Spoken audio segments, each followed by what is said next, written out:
خانه من مسافه‌ای بسیار است، نقشم به دو چشم چار در دیوار است. از روی من آینه من سیر نشود، آینه من منتظری دیدار است. در خانه من داروی خوابم مانده، یک پر قلمی پری عقابم مانده. من بالینی همسری ندیدم عمره، در بالی من جلد کتابم مانده. نه باغ پدر مانده، نه آن بیدی قطار. از بیدی قطار مانده کرد بیدی قطار. آن بیدی قطار چوبی گهوارن نشد، یا چوبی علاوی شد و یا چوبی مزار. هر جا که نمی روم دلم بالای توست، در باد دلم شکفتنی لالای توست. قشلاقه که من پشت مرا کس نگرفت، در پشت سرم چنار 100 سالای توست. قشلاقه که من، قشلاقه که کودکیم، خسو خاری تو بس، یک لحظه مرا تکیه به دیواری تو بس. در محفل مهتابی و چرچیرک و مه، چک چک زدنی برگی سفیدار تو بس. در محفل مهتابی و چرچیرک و مه، چک چک زدنی برگی سفیدار تو بس.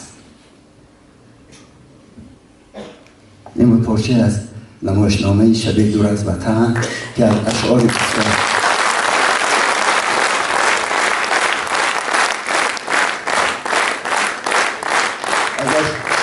استاد، یک از کارگردان‌های خیلی معروف که بدبختانه بیمار است، ناظم ملیک، تهیه شد، نمایشنامه ساخته شد و این خدا را شکر این نمایش خیلی جاها را گشت. منی نشود چیزی واقعی است. شاید هیچ نمایشنامه تاجیکستان، نمایشنامه تئاتری تاجیکستان اینقدر شهرت و جایزه و تندیس و دیپلم ها به کشور ما نآورده باشد که این نمایش آورد که بودید 10 شاید زیادتر از این منظور ها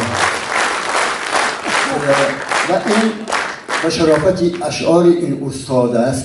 در تقویت سخن استادان کده سخن یک دو خاطره های شیرین است گفتنی هم که سال 2012 در هرات بودم، یک جشنواره بود، جشنواره قصه گویی بود و اتفاقا همون روز 10 روزی که من اونجا بودم محفلی شاعرانی جوانی، کانون شاعرانی جوانی هرات 15 سالگیش جشن گرفته شد. خیلی جشن باشکوه بود. تمام از شاعرها از افغانستان و اهل فرهنگ آمده بودن و چون من هم یک وسایت یک دوست اونجا راه بیافتم و فهمیدن که من تاجیکستانم، صدر مجلس آمد گفت میشد که شما سخن بگید؟ من گفتم باشد. بعد گفت یک خواهش، میشد شما از اشعار استاد صابر شعر خوانید؟ من گفتم چرا نمیش میخونم.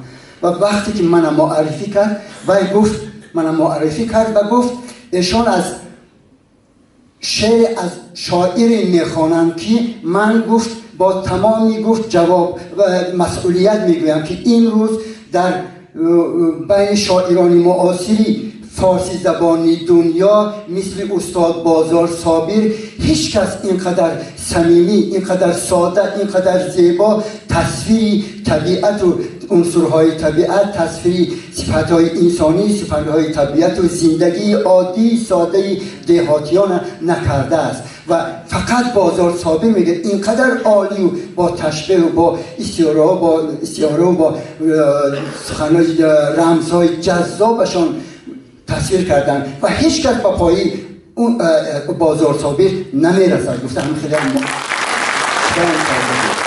و 2013 در چرخ نیز جشنواره تئاتری بود.